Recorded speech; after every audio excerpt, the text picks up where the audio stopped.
Salomo mendirikan istananya sampai 13 tahun lamanya.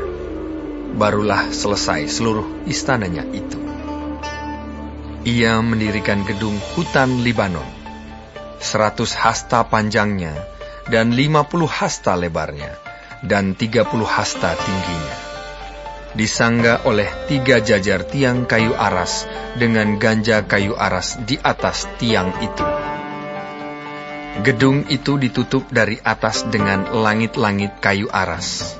Di atas balok-balok melintang yang disangga oleh tiang-tiang itu. 45 jumlahnya, yakni 15 sejajar. Ada pula 3 jajar jendela berbidai. Jendela berhadapan dengan jendela 3 kali. Dan semua pintu dan jendela segi 4 bangunnya. Jendela berhadapan dengan jendela 3 kali. Ia membuat juga balai saka, 50 hasta panjangnya dan 30 hasta lebarnya. Dengan di sebelah depannya sebuah balai lagi yang bertiang dan bertangga di sebelah depannya. Dibuatnya juga balai singgasana, tempat ia memutuskan hukum, balai pengadilan, yang ditutupi dengan kayu aras dari lantai sampai ke balok langit-langit. Dan gedung kediamannya sendiri, di pelataran yang lain, lebih ke sebelah dalam lagi dari balai itu, adalah sama buatannya. Dan bagi anak Firaun, yang diambil Salomo menjadi istrinya, dibuatnya juga sebuah gedung sama dengan balai itu. Tembok dari semuanya ini dibuat dari batu yang mahal-mahal, yang sesuai dengan ukuran batu pahat, digergaji dengan gergaji dari sebelah dalam dan dari sebelah luar, dari dasar sampai ke atas, dan juga dari tembok luar sampai kepada tembok pelataran besar. Bahkan dasar gedung-gedung itu dari batu yang mahal-mahal, batu yang besar-besar, batu yang 10 hasta, dan batu yang 8 hasta. Di bagian atas ada batu yang mahal-mahal, berukuran batu pahat, dan kayu aras juga. Sekeliling pelataran besar ada tembok dari 3 jajar batu pahat dan 1 jajar balok kayu aras. Demikian juga sekeliling pelataran dalam rumah Tuhan dan balainya. Kemudian Raja Salomo menyuruh orang menjemput Hiram dari Tirus. Dia adalah anak seorang janda dari suku Naftali, sedang ayahnya orang Tirus, tukang tembaga. Ia penuh dengan keahlian, pengertian, dan pengetahuan untuk melakukan segala pekerjaan tembaga. Ia datang kepada Raja Salomo, lalu melakukan segala pekerjaan itu bagi raja. Ia membentuk 2 tiang tembaga, tinggi tiang yang satu 18 hasta, dan dapat dililit oleh tali yang 12 hasta panjangnya. Tiang yang kedua demikian juga. Dibuatnya juga 2 ganja untuk ditaruh di kepala tiang-tiang itu dari tembaga tuangan. Tinggi ganja yang satu 5 hasta, dan tinggi ganja yang kedua 5 hasta. Dibuatnya pula 2 jala-jala untuk ganja yang ada di kepala tiang itu.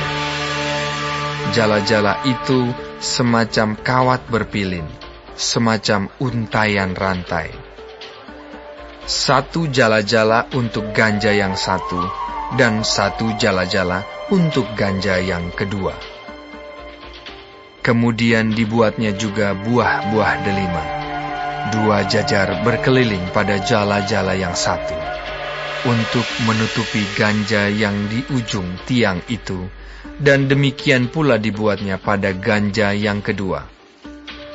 Dan ganja yang di kepala tiang dekat balai depan itu berbentuk bunga bakung, tingginya 4 hasta, yakni ganja-ganja yang di atas kedua tiang itu, di sebelah atas sekali, lewat jala-jala yang meliliti perut ganja itu. Dan buah-buah delima ada 200 berjajar, berkeliling pada ganja yang satu. Demikian juga pada ganja yang kedua.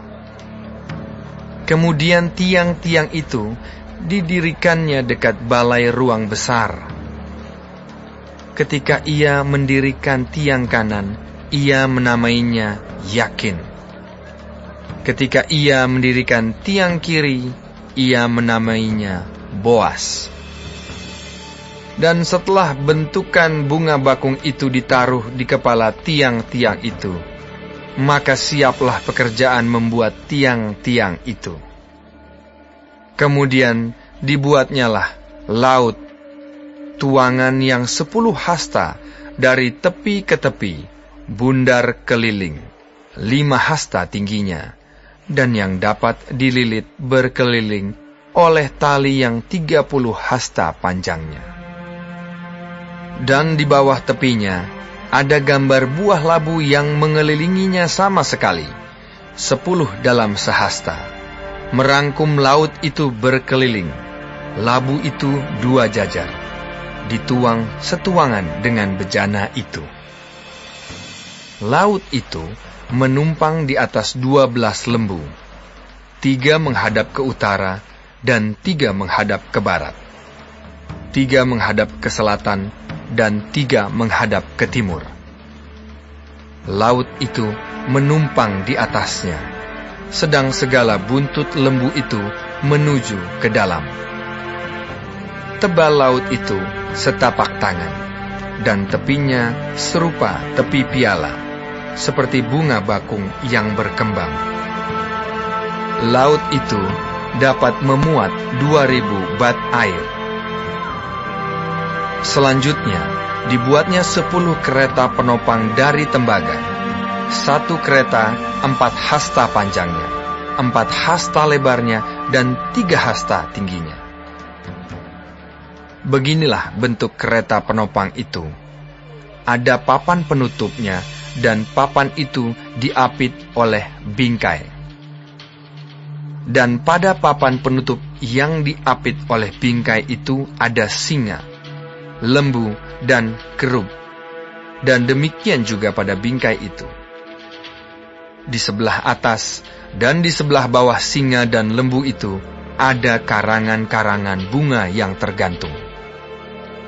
Pada 1 kereta penopang ada 4 roda tembaga dengan poros tembaga. Dan pada keempat penjurunya ada sangga untuk menyangga bejana pembasuhan. Sangga-sangga itu dituang, dan di sebelah luar setiap sangga ada karangan bunga. Dan mulut kereta penopang itu ada di sebelah dalam sangga-sangga itu, menonjol ke atas 1 hasta. Mulutnya itu bundar, buatannya sebagai tumpuan, dan dalamnya 1,5 hasta. Juga pada mulutnya itu ada ukiran, tetapi papan-papan penutupnya 4 persegi, jadi tidak bundar.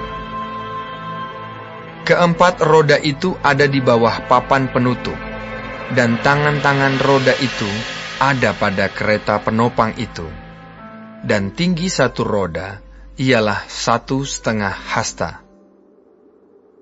Dan buatan roda itu seperti buatan roda kereta, tetapi tangan-tangannya, lingkarnya, jari-jarinya, dan napnya, semuanya tuangan. Keempat sangga pada keempat sudut setiap kereta penopang adalah seiras dengan kereta itu. Dan di sebelah atas kereta penopang itu ada leher bundar berkeliling, 1/2 hasta tingginya. Di sebelah atas kereta itu ada pula topang-topang dan papan penutup yang seiras dengan dia. Maka pada muka topang-topangnya itu dan pada papan-papan penutupnya diukirkannyalah kerub, singa, dan pohon korma, masing-masing menurut tempat yang ada, dan karangan bunga sekeliling. Demikianlah dikerjakannya ke-10 kereta penopang itu.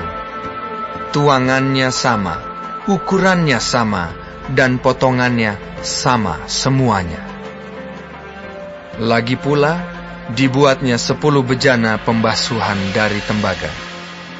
Setiap bejana dapat memuat 40 bat air. Setiap bejana 4 hasta besarnya, dan ada 1 bejana di atas setiap kereta dari ke-10 kereta penopang itu. 5 kereta penopang ditaruhnya pada sisi kanan rumah itu, dan 5 pada sisi kirinya. Tetapi laut itu ditaruhnya pada sisi kanan rumah itu, arah tenggara. Dan Hiram membuat juga kuali-kuali, penyodok-penyodok, dan bokor-bokor penyiraman.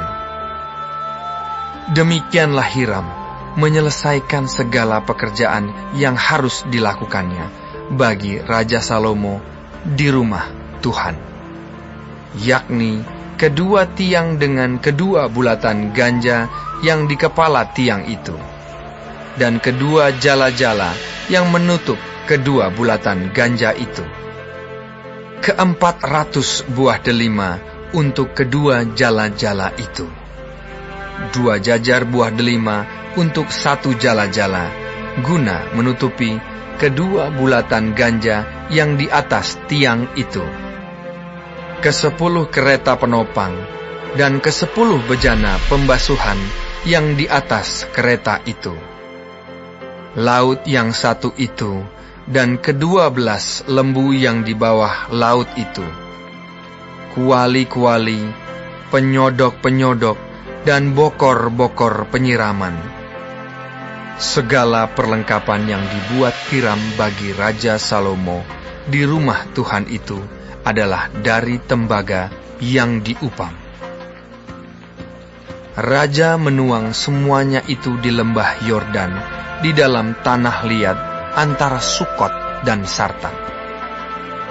Dan Salomo membiarkan segala perlengkapan itu tidak ditimbang, karena jumlahnya yang amat besar. Berat tembaga itu tidaklah terhitung. Salomo membuat juga segala perlengkapan yang ada di rumah Tuhan, yakni mezbah emas dan meja emas tempat menaruh roti sajian. Kandil-kandil dari emas murni, 5 di sebelah kanan dan 5 di sebelah kiri, di depan ruang belakang.